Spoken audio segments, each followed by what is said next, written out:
La ciudad de Lima tiene dos tipos de crecimiento. Un crecimiento vertical en los distritos céntricos de la ciudad de Lima y un crecimiento horizontal hacia las periferias de Lima. Ese crecimiento horizontal que se lleva hacia las periferias crece de manera desordenada. Ese desorden me lleva a ocupar las laderas de los cerros, que hoy por hoy representa aproximadamente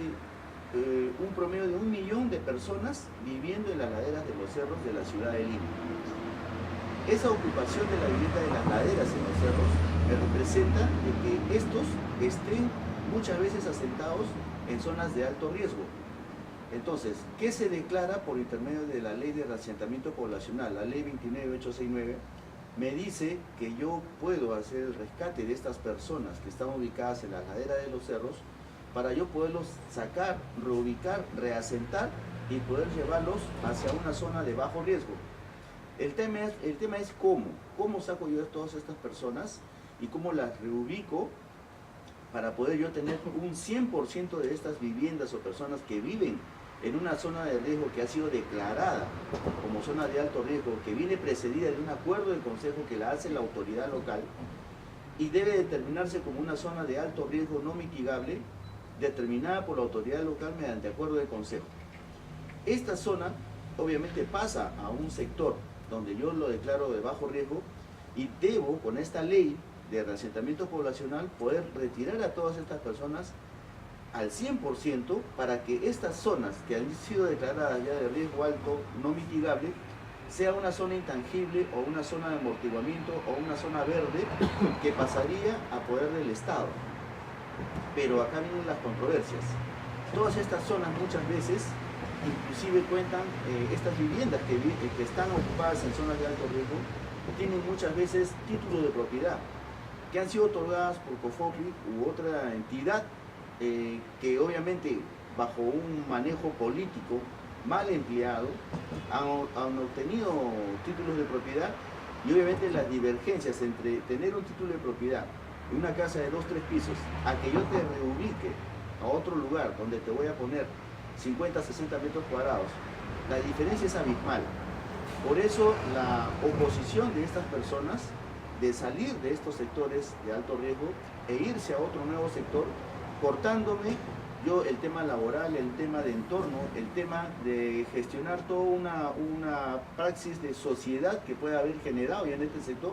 a otro lugar donde yo no sé cómo voy a desarrollarme. Entonces, estos son los vacíos que tiene justamente la Ley de Reasentamiento Poblacional, que en su artículo 33 inclusive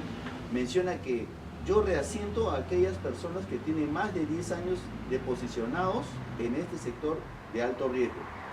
¿Y qué pasa con las personas que tienen 5, 6, 7, 8 años, 9 años? Las estoy excluyendo y les estoy permitiendo quedarse en una zona de alto riesgo, y esas son las divergencias que tiene la ley.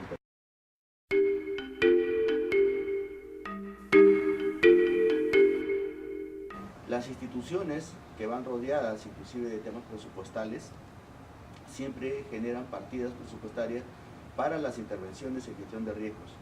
Esto es, hay fondos económicos para las mitigaciones o para las acciones de prevención en tema de gestión de riesgos que, como usted sabe, el tema de riesgos no es medible.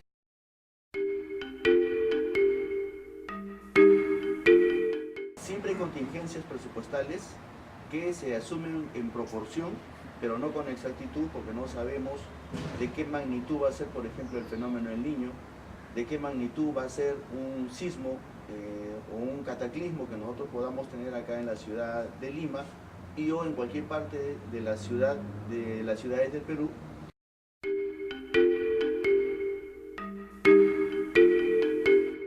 Siempre la reacción en el post-desastre es elevado hasta en un 50 o 70% más de lo que yo hubiese acatado cuando yo acciono en temas de prevención en el antes. Antes del desastre, en el post-desastre, luego de haber accionado una situación de desastre y yo intervengo inclusive con un mayor presupuesto e intervengo con una acción de crisis existencial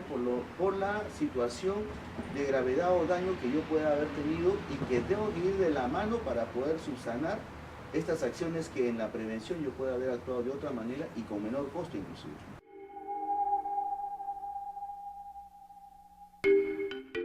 El Perú siempre va a ser un país de riesgo,